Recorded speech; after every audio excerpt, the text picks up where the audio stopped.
Hello, ਸਤਿ ਸ਼੍ਰੀ ਅਕਾਲ, ਨਮਸਕਾਰ। ਸੋ ਆਪਾਂ ਯੂਨਿਟ 2 ਫਿਜ਼ਿਕਸ 11th ਦੇ ਕੁਛ question answers, short question answers discuss ਕਰਾਂਗੇ।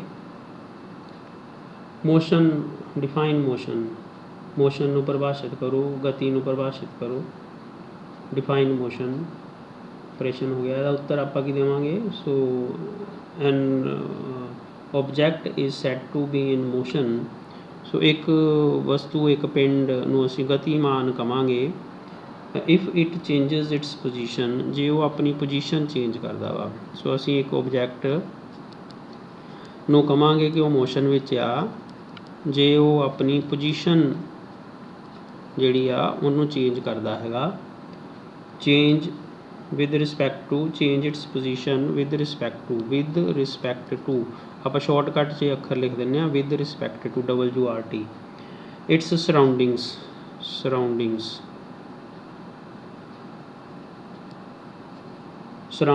with the passage of time। so ਇੱਕ object, an object is said to be in motion if it changes its position with respect to its surrounding with the passage of time। ਜਿੱਦਾਂ ਜਿੱਦਾਂ ਸਮਾਂ ਬਤੀਤ ਹੁੰਦਾ ਅਤੇ ਇਹਦੀ position ਜਿਹੜੀ ਉਹ ਬਦਲਦੀ ਰਹਿੰਦੀ ਆ ਅਤੇ ਅਸੀਂ ਫਿਰ ਕਹਿੰਦੇ ਹਾਂ ਕਿ ਵਸਤੂ ਜਿਹੜੀ ਆ ਉਹ ਗਤੀਮਾਨ ਆ।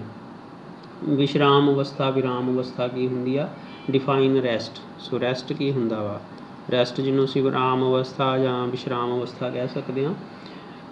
An object is said to be at rest, ਜੋ ਉੱਪਰ ਆਪਾਂ ਮੋਸ਼ਨ ਵਿੱਚ ਬੋਲਿਆ ਸੀ, ਲਗਭਗ ਉੱਦਾਂ ਦੀ ਲੈਂਗੁਏਜ ਹੀ ਆ।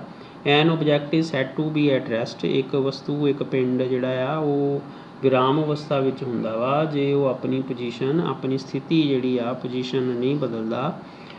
With respect to its surrounding, ਆਪਣੇ ਆਲੇ ਦੁਆਲੇ ਦੇ ਹਿਸਾਬ ਨਾਲ। With the passage of time, ਜਿੱਦਾਂ ਜਿੱਦਾਂ ਸਮਾਂ ਬਤੀਤ ਹੁੰਦਾ ਅਤੇ ਉਹ ਆਪਣੀ ਪੋਜੀਸ਼ਨ ਨਹੀਂ ਬਦਲਦਾ।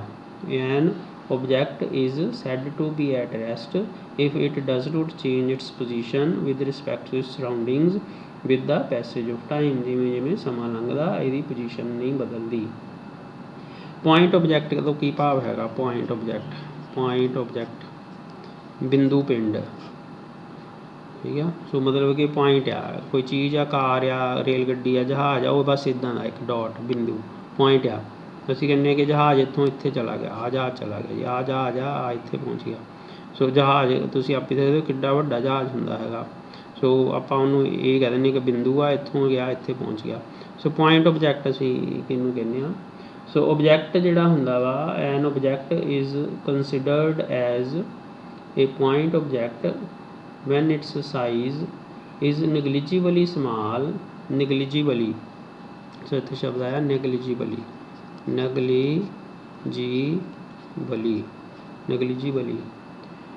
ਸੋ negligibly small, negligibly ਮਾਨੇ ਕਿ ਵੀ ਨਾਮ ਮਾਤਰ ਹੈਗਾ ਹੀ ਨਹੀਂ, ਮਤਲਬ ਜਿੱਦਾਂ ਬਿੰਦੀ ਆ ਇਹਦਾ ਕੋਈ ਸਾਈਜ਼ ਥੋੜ੍ਹੀ ਆ।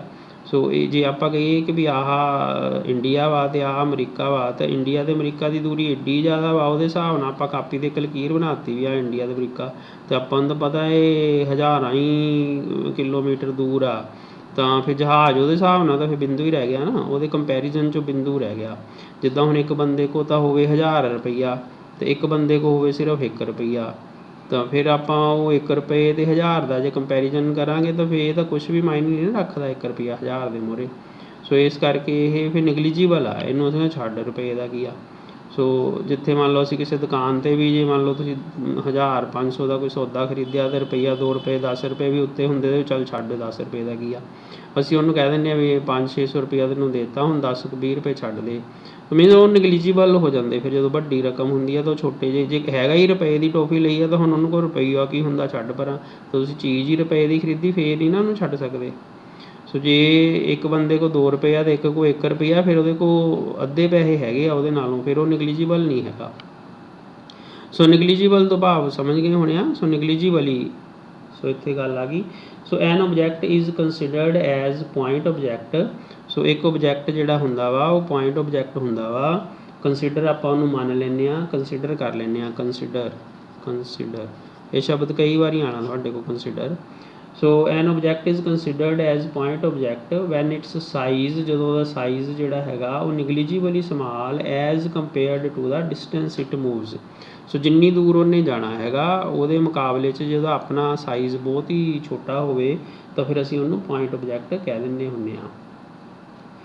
ਅੱਛਾ, ਫਿਰ ਉਹ ਕਹਿ ਸਕਦਾ ਕਿ ਕੈਨ ਡਿਸਟੈਂਸ ਵੀ ਨੈਗੇਟਿਵ, ਕੀ ਦੂਰੀ ਜਿਹੜੀ ਆ ਅਸਲੀ ਲੰਬਾਈ, ਡਿਸਟੈਂਸ ਦਾ ਮਤਲਬ ਹੁੰਦਾ ਅਸਲੀ ਲੰਬਾਈ, ਰਸਤੇ ਦੀ ਲੰਬਾਈ। ਮੰਨ ਲਓ ਤੁਸੀਂ ਇੱਥੋਂ ਚੱਲੇ, ਇੱਥੇ ਗਏ, ਇੱਥੇ ਗਏ, ਇੱਥੇ ਗਏ, ਇੱਥੇ ਗਏ, ਇੱਦਾਂ ਗਏ, ਫਿਰ ਇੱਦਾਂ ਗਏ, ਫਿਰ ਉੱਦਾਂ ਗਏ, ਫਿਰ ਇੱਦਾਂ ਗਏ, ਫਿਰ ਇੱਦਾਂ ਗਏ, ਤਾਂ ਕੀ ਇਹ ਫਿਰ ਤੁਸੀਂ ਘੁੰਮਦੇ ਘਾਮਦੇ ਮੰਨ ਲਓ ਇੱਦਾਂ ਆ ਗਏ, ਫਿਰ ਇੱਧਰ ਜਾ ਕੇ ਇੱਧਰ ਜਾ ਕੇ ਫਿਰ ਇੱਧਰ ਜਾ ਕੇ ਇੱਦਾਂ ਆ ਗਏ, ਕੀ ਜਿਹੜਾ ਦੂਰੀ ਆ, ਦੂਰੀ ਮੈਨੇ ਡਿਸਟੈਂਸ ਮੈਨੇ ਕਿ ਅਸਲੀ ਲੰਬਾਈ ਰਸਤੇ ਦੀ, ਜਿਹੜੇ ਆਹ ਤੁਸੀਂ ਬਲ ਫਰੇਬ ਜੋ ਵੀ ਕੀਤੇ ਇਹ ਸਾਰੇ ਜੋ ਹੈਗੇ ਆ, ਇਹ ਰਸਤਾ ਜਿਹੜਾ ਹੈਗਾ ਰਸਤੇ ਦੀ ਲੰਬਾਈ ਜਿਹੜੀ ਆ ਉਹਨੂੰ ਨੈਗੇਟਿਵ ਕਹਿ ਸਕਦੇ ਹਾਂ ਵੀ ਘਟਾਓ ਵਾਲੀ ਹੋ ਸਕਦੀ ਆ? ਨਹੀਂ, ਡਿਸਟੈਂਸ ਜਿਹੜਾ ਉਹ ਨੈਗੇਟਿਵ ਨਹੀਂ ਹੋ ਸਕਦਾ। 1 ਨੰਬਰ 'ਚ ਪੁੱਛ ਸਕਦੇ ਆ, ਡਿਸਟੈਂਸ ਜਿਹੜਾ ਹੈਗਾ ਉਹ ਨੈਗੇਟਿਵ ਨਹੀਂ ਹੋ ਸਕਦਾ, ਨੋਟ ਨੈਗੇਟਿਵ।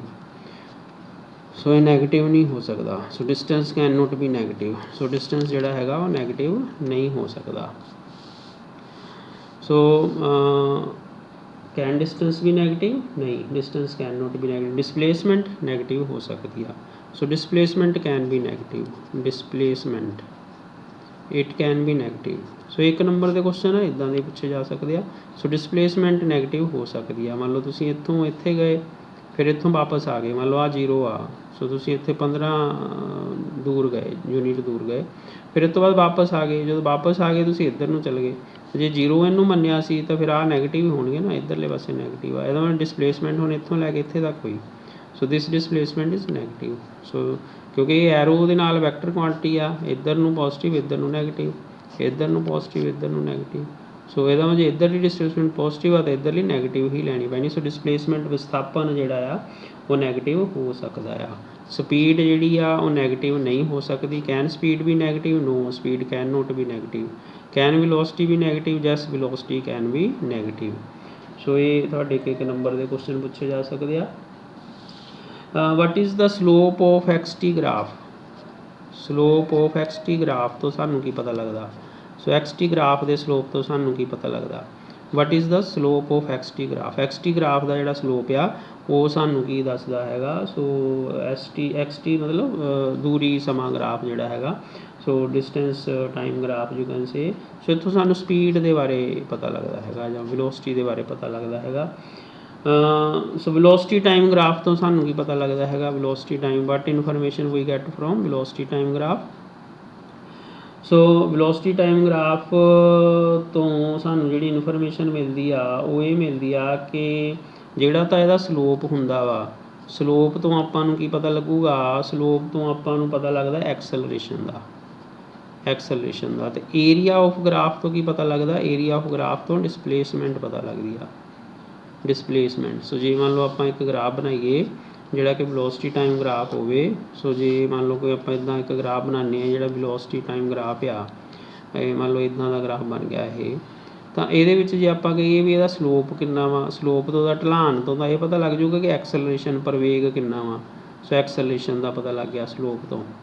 ਅਤੇ ਜੇ ਆਪਾਂ ਕਹੀਏ ਇਹਦਾ ਏਰੀਆ ਅੰਡਰ ਆਹ ਵਾਲੀ ਥਾਂ ਤੋਂ ਇਹ ਵਾਲੇ T1 ਟਾਈਮ ਤੋਂ ਲੈ ਕੇ T2 ਟਾਈਮ ਤੱਕ ਕਿੰਨਾ ਏਰੀਆ ਵਾ, ਸੋ ਉਹ ਸਾਨੂੰ ਫਿਰ ਡਿਸਪਲੇਸਮੈਂਟ ਦੇ ਬਾਰੇ ਪਤਾ ਲੱਗ ਜੂਗਾ। ਸੋ ਇਹ ਕੁਛ ਕੁਐਸਚਨ ਸੀਗੇ ਇਹਦੇ। ਸੋ ਅੱਗੇ ਕੰਟੀਨਿਊ ਕਰਦੇ ਹਾਂ ਆਪਾਂ ਇਹਨੂੰ ਦੁਬਾਰਾ ਫਿਰ। Thank you.